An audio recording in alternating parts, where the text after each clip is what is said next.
I'm going to say good morning to everybody. Good morning, Rabbi. Always one last thing to look up.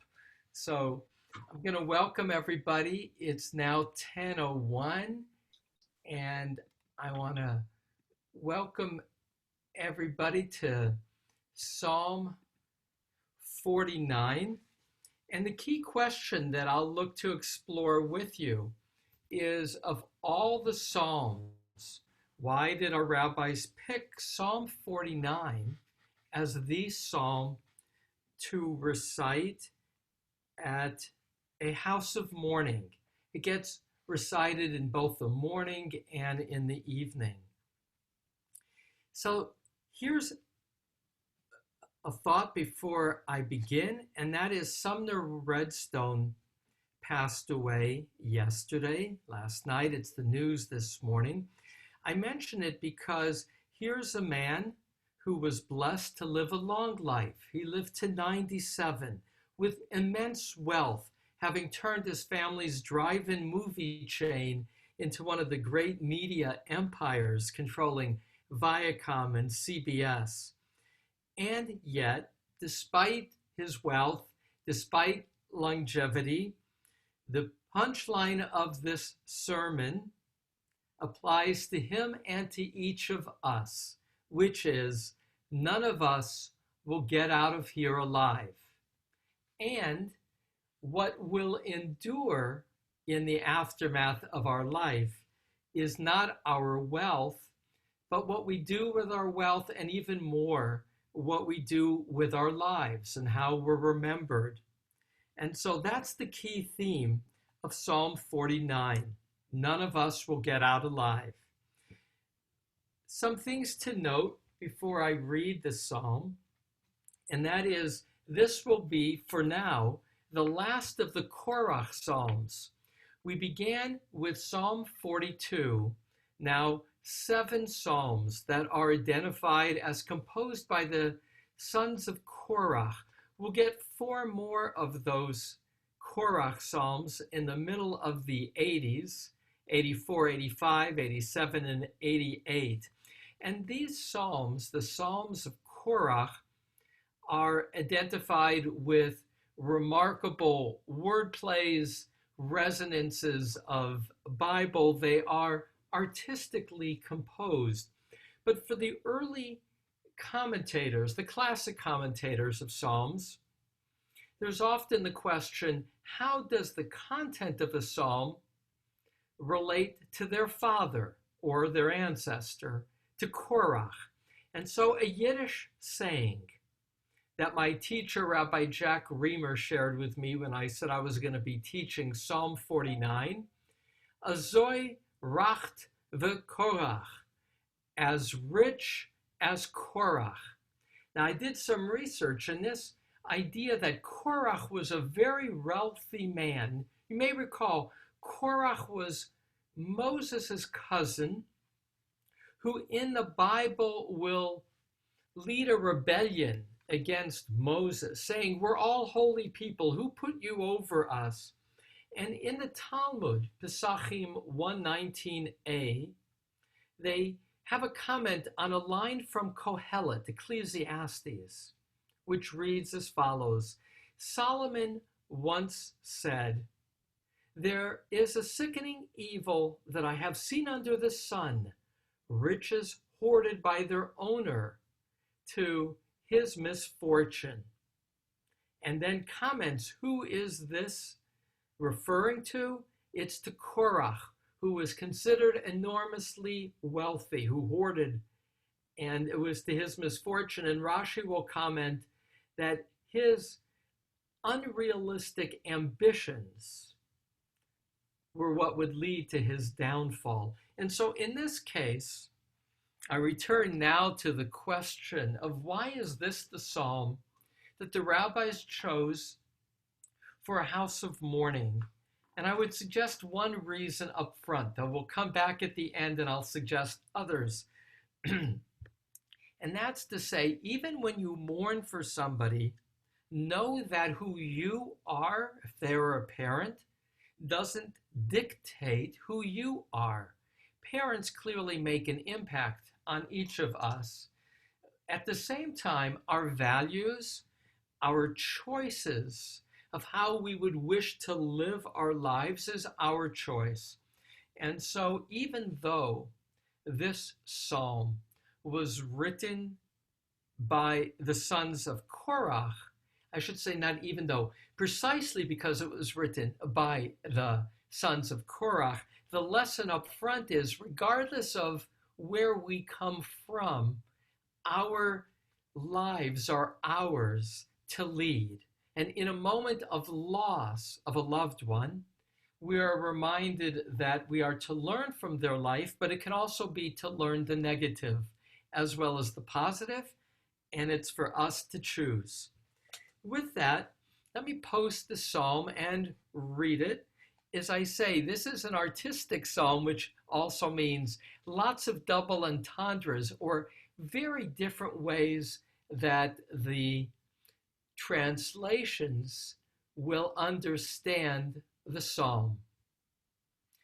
I chose a line from the psalm, which I tend to do, but I'll even point out up front, this is a line that gets repeated in splendor without understanding. And the play on words here is splendor. Is the in splendor referred to a life in splendor, meaning in wealth? Or is the splendor being referred to that our souls are a gift of splendor? They are the gift of creation in the image of God. And yet, despite that splendor, there are those who live without understanding. Well, we'll return to both the title and to unpacking a bit of this psalm. I will point out a little bit of structure, only so that it doesn't all kind of flow together. That's to say that verses 1 to 5 are an introduction, and then verses 6 to 13 shift the focus to a teaching about what it means, a critique of wealth as enabling foolishness. And then verses 14, more or less to the end, which is the expression that wealth is only a temporary advantage in that we're all bound for the pit. We're all bound for death. Okay, let me first share the reading and then go back and share some of the challenges of both translation and the meaning of the psalm. Psalm 49, in splendor without understanding. For the conductor, for the sons of Korach, a psalm. Hear this, all peoples. Give ear, all dwellers of the world. Also descendants of Adam, also any important person, together rich and poor. My mouth will speak wisdom, and the meditation of my heart's understanding. I incline my ear to a wisdom saying. I open with the lyre my riddle. What should I fear in bad days? The encircling iniquities of those who would supplant me. Those who trust in their wealth and whose immense riches they praise themselves, yet they surely will not redeem an important person or give to God a ransom. For too costly is the redemption of their soul, and it will cease forever. Will he live for eternity and never see the pit? Lo yireh hashachat? For one sees that the wise die, equally the fool and the boor perish, and leave to others their wealth. Their inner thought is that their home is forever, their dwelling place is for generation to generation. Their names had been proclaimed throughout the lands, but a human in splendor will not rest. He will be like the beasts that are silenced. This way of theirs is their folly, and the end of them who with their own words are pleased. Selah. Like sheep to Sheol they are destined. Death shepherds them, and the upright shall rule over them in the morning, and they wear out their image in Sheol, a trash heap for them. But God will redeem my soul from the hand of Sheol, for God shall take me, Selah. Do not fear when an important person becomes rich, when enlarging glory of his house, for in his death he will not take anything, nor descending behind him will be his glory. For his own soul in his lifetime he blesses. Praised you, for you do well for yourself. He shall come to the generation of his ancestors. Until eternity, they will not see the light. A human in splendor without understanding is likened to beasts that are silenced. Well, a strong psalm, and at first impression, it's a bit baffling because it's a psalm for Shiva that says essentially, if you die rich, at least on the surface reading, it's not going to do you any good. And that sounds kind of depressing. So we'll start from the beginning. Shimu zot kol ha'amim, hear this all peoples, incline your ears all dwellers of Chalad. So hear this all peoples. Now that kind of parallelism can be for emphasis, but for many commentators, there's a sense of building rather than simply repeating. Shimu is understood by the medieval commentator Radak as to hear at large, and then to incline one's ears to, if you will, lean in, to listen more closely.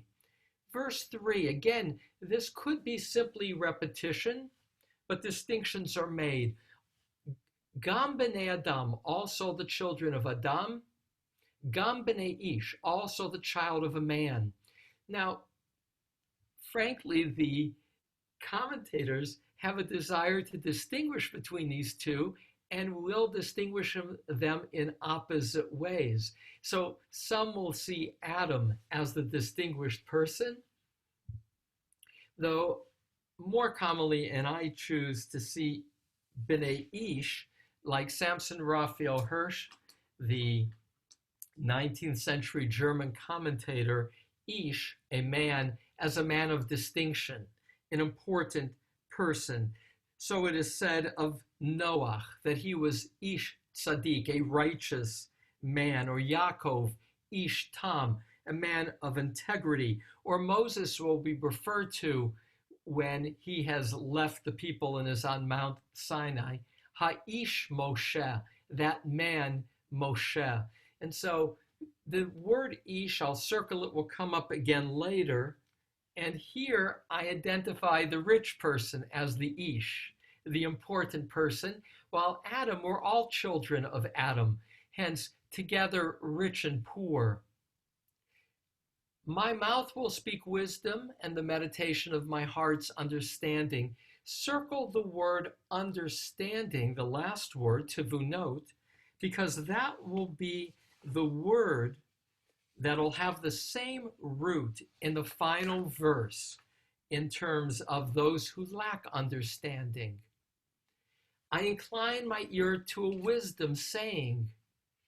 That's mashal. In Hebrew, Proverbs is called mishle, this same word.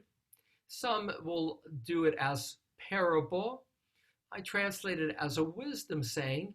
And now I open with the lyre, the harp, my riddle.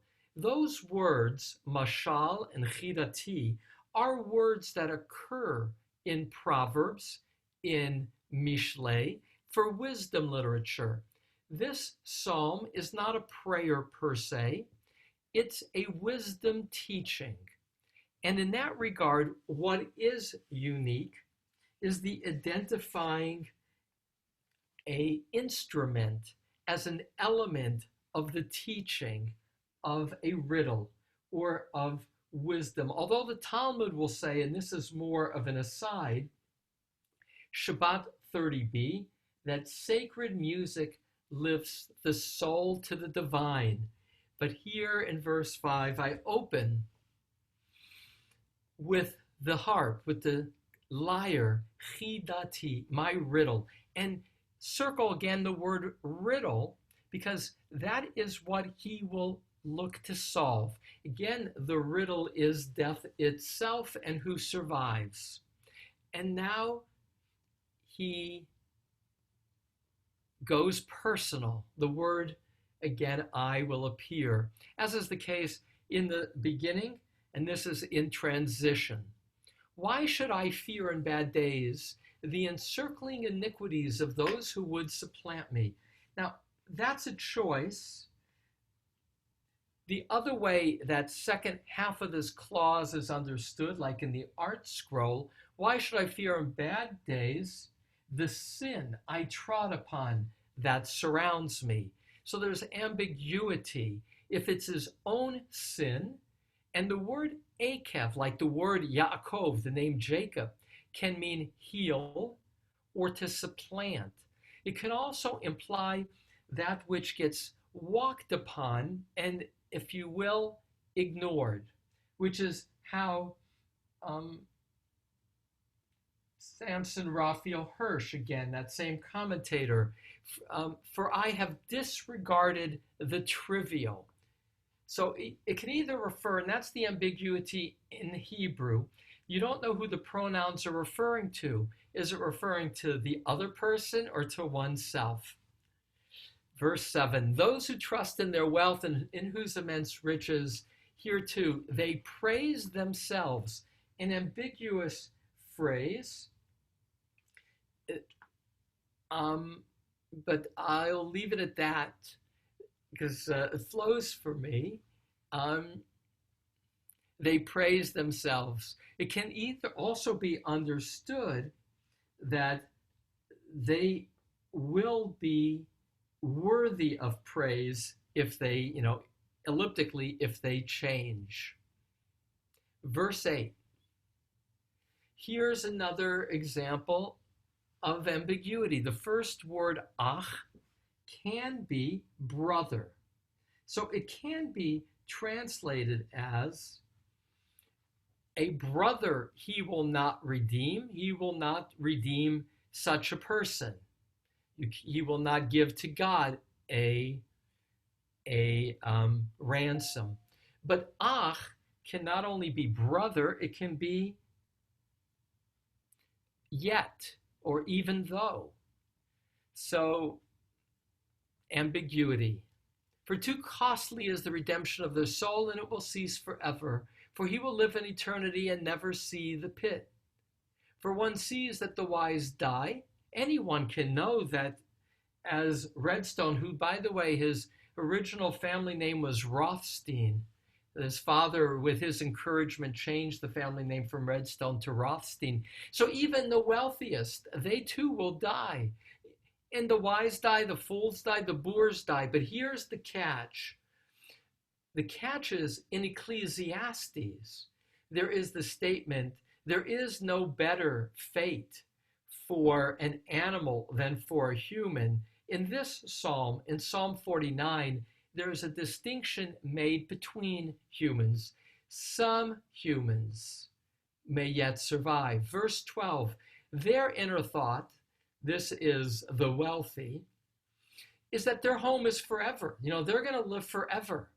Their dwelling places, they're going to endure. Their estates, their inheritance, generation to generation. And their names have been proclaimed throughout the land. That's widely commented as they build memorials to themselves. And there's actually, in Midrash Rabbah, the examples given in that regard, that the Roman emperor built Tiberius for his own name. Alexander the Greek named as Alexandria. Antiochus Epiphanes of the Hanukkah story. He's Antioch in, named the city for himself. But even though these cities are named, they too shall perish. And now the answer, but a human in splendor will not rest. That's the word that the same sentence as the closing sentence, and in that sense ends this next section, verse 13. But there's going to be one letter different. A person, a human, in splendor, but again, with the ambiguity, is the splendor riches or is the splendor the gift of the soul? Bal Yalin, will not rest. In Hebrew, usually in the Bible, the word Yalin is to sleep for a night. So here, poetically, the choice of words is, even in splendor, you will not rest, but even then know that your resting is only temporary. And your life, when you die, is no different than the beasts of the field, for all, in this case, will be silenced. This way of theirs is their folly, the end of them who with their own words are pleased. Here is something unique in Psalm 15, namely a description of the afterlife. In Psalms, we get these words, shachad or Sheol, most commonly Sheol. We've seen it before. Sheol is the grave, but Sheol can also be the netherworld. But we don't learn anything about the netherworld usually. And here in this Psalm of Korach, Robert Alter will say that this is unprecedented. Here's two things that are of interest. Like sheep to Sheol, they are destined. So everybody, is going to the same place. Death shepherds them. Now, a personification of death as the shepherd. That's also distinctive, but this is the key piece.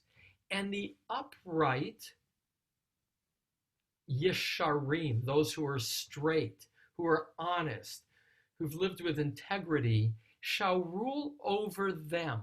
Them are the ones who are foolish, who will rule over them in the morning.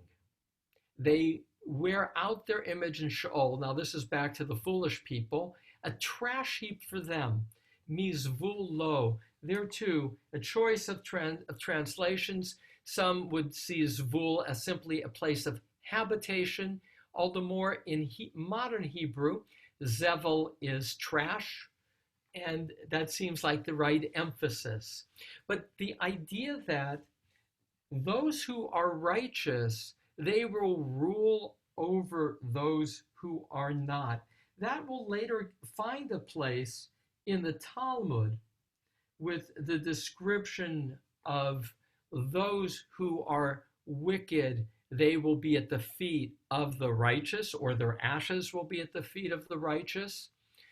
And so this verse 15, will become a pivotal verse later for the rabbis describing the afterlife, but in a context in which the Bible says very little about Sheol and reward and punishment in that place. So verse 15 is also linked. Why this psalm for a house of mourning? Because here reward is promised for those who are upright. But God will redeem my soul from the hands of Sheol. So here 16 is the answer to the riddle. Ach, but God will redeem my soul from the hand of Sheol, for God shall take me. Which is to say, back to why this psalm, not everybody, in contra to Ecclesiastes, will necessarily be, if you will, obliterated in Sheol, though some would translate or understand this to mean my life will be lengthened or preserved. And do not fear, for an important person becomes rich when enlarged in glory of his house. So don't fear that your life is meaningless, building off verse 16. For even though around you you see people who are wealthy and seem to be doing well, which is the key religious question, why do those people prosper who aren't necessarily good people? He will say here, know that their prosperity, their riches, their comforts are transient. For in his death, he will not take anything. You don't take anything with you. Verse 18, nor descending behind him will be his glory. For his own soul in his lifetime he praises. This again is a choice of translations. The Art Scroll will say for the second half of verse 19, others will bless you if you improve yourself, opening up the possibility of teshuvah, of repentance. But this seems, because it's ambiguous, can be self-referential. He's now praising himself, this person who lacks wisdom. For you do well for yourself. And now verse 20, he shall come to the generation of his ancestors. Until eternity, they will not see the light, which is to say, because they're foolish, they're going to remain in Sheol, which for the latter rabbis will also point to the rewards, both of the afterlife, but even to resurrection of the dead, when those will be reborn. That's not necessarily the intention of the Psalter, but this psalm will be very important as a reading of the afterlife for the rabbis of later generations. And now the closing line. And remember, 13 is exactly these words, but one letter different. That's the fourth word. Instead of a bet here, it'll be a lamed. So a human in splendor without understanding. Before it was a human in splendor without rest, is likened to beasts that are silenced. Rashi, the great biblical commentator, 11th century, says, in regarding no understanding, that they have no understanding because they've put all their emphasis on material possessions, and their lack of wisdom leads them to forego the offer of God's protection in the world to come. You may remember our last line of Psalm 48 was, Hu yenhagenu al mut, that God will lead that righteous person either to death or even, as I translated based on other translators, beyond death.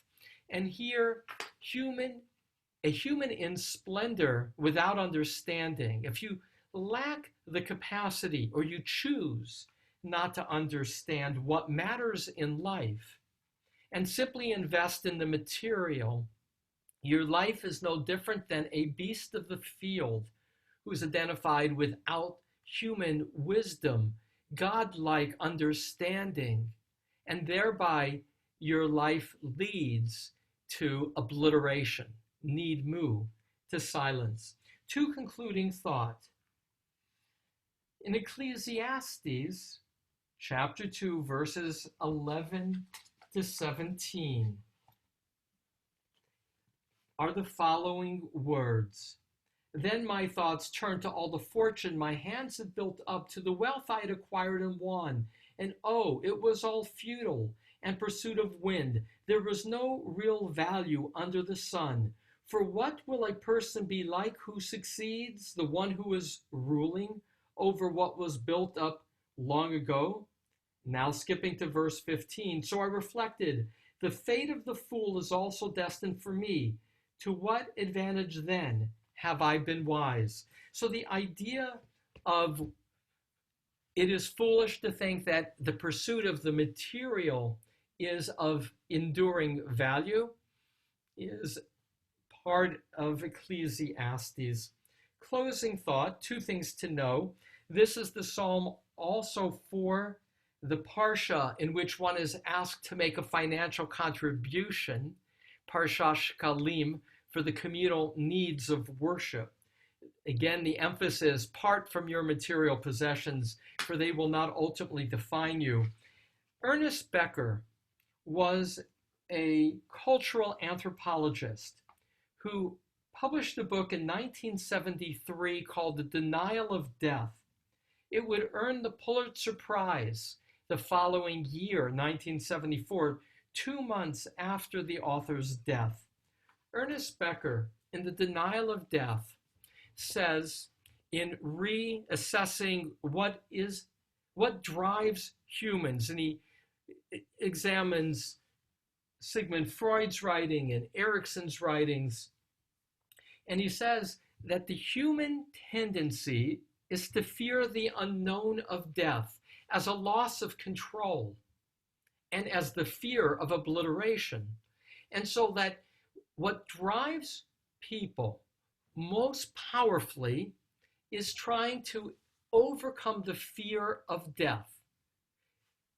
And he called his book The Denial of Death. So he says most people accumulate possessions or seek power in order to feel in this narrow way as if they are in control of their fate, and thereby ignore the reality that ultimately they will die. And so all those efforts, Ernest Becker said, are for naught because we will die. And the punchline of the book is death is part of life, and to try and ignore it is to waste a lot of energy, not only in terms of how we spend time, but psychically, and that to accept death as part of life is to live life with one's energy better focused on what matters. So with that, let me gain your reactions, and we'll come back in my summing up why this is the Psalm of the House of Mourning. Any thoughts in this regard? It's a delight to see my cousin Marcus on. Initially, I didn't recognize you, Mark, with the goatee, but a treat to see you. Any reactions to this particular psalm? Let me pull up the screen where I can see everybody. It's wonderful that we have 26. 26 in Gematria is the name for the divine, Yud He Vav He. So we're having a conversation about ultimate realities here. Anybody have a question or a comment? Phyllis, who I will pause to acknowledge, is in the month of the mourning of her mother, blessed to live to the age of 93. Yeah, it's as I sit there, I'm looking at my sister Sharon, who's in New Jersey at our mom's apartment. She's waving at me. And what I find resonant about this is that it gives additional meaning to the phrase, you can't take it with you. And it reminds us again that, there was a line, one of my favorite movies is Moonstruck. And Olivia Dukakis says to her husband, no matter how much money you make, you're still going to die. At the end of the day, it's nice to be recognized. It's nice to have money to live comfortably and be able to help others. But at the end of the day, it's the end is still going to happen no matter what. It's just a nice reminder. Ironic that you do this at a house of mourning, but in some sense, a poetically nice connection. Yeah, and literally that line, you can't take it with you, is verse 18. Ki lo v'moto yikach hakol, for in death you will not take anything. So, if you want to know, you can say it's as ancient as Psalms, or probably more ancient than that, the recognition that when you die, though in antiquity, as we do know, particularly, in Sumeria, there was this wonderful exhibit at the Bowers Museum years ago on death rites of Sumeria, which is where Abraham comes from, Ur Kasdim. And these elaborate rituals of killing all the slaves to send with the king into the netherworld. You get that as well in Egyptian culture, which was this obsession with death and the sense that you could take your power with you. But in contrast, and here's the thing that is quite remarkable in the biblical wisdom tradition, in many ways it's a rejection of the death worship of Egypt, where the afterlife was the goal of religion. And not that it's the same, but in Christianity too, the image of Jesus on the cross puts a lot of focus on death as the nature of religion, so that in Christianity, the reward of the afterlife becomes the purpose of religion in a very significant way. In Judaism and in the writings of the rabbi, in the Bible, the great Bible scholar Jacob Milgram, who taught at Berkeley, said that in the Bible, the priest, when a priest brought offerings, did so in silence. There was no incantation, and more, if a priest had contact with the dead, the priest became unclean and could not perform rituals until a process of ritual cleansing, which was to say the rejection of the Egyptian religious focus on death and the power of the priest as the emissary to be the bridge to an afterlife was rejected in the Bible. The priest had no hidden powers in the Bible. The priest had no incantations that were esoteric. The priest, in fact, could not even engage in burial unless it was an immediate family member. So strong was the need to separate life and death and God as a source of life. So this psalm is a part of that. The notion that, death is not a place you're going to take things with you other than your own righteousness. And God, and that's the distinctive part of this psalm, will recognize distinction making between the righteous and those who were hedonistic and failed to understand. And that's that closing play. It's so, again, poetically remarkable. Yalin and Yavin, verse 13 at the center of this psalm and the closing line are only different by one letter. You who rest in this world, who abide in this world, Yalin, only if you are Yavin, only if you have understanding, will you have God's reward. Again, I've read these Psalms and I've never paused as now to see how artful they are, really artful in conveying something core and profound. Rabbi, I have a comment. Okay, Mike, If I may quickly. comment. Go ahead. Right from the very beginning, the first two verses struck me as odd. One, this is written by the descendant of Korach, the same people that a few Psalms ago were complaining they're not treated well and they're kind of second-class citizens and God continues to punish them and so do the people. And yet in verse 2, somewhere between arrogance and chutzpah, they have a message to the entire people of all the nations and the people of this decaying earth. So here are the people that are considering themselves second-class citizens, have a message for the world. I thought it was somewhere close to chutzpah or arrogance. So there's a beautiful insight there, Mike, that I'd like to play with in a certain way. Korach's challenge to Moses is the words of a demagogue.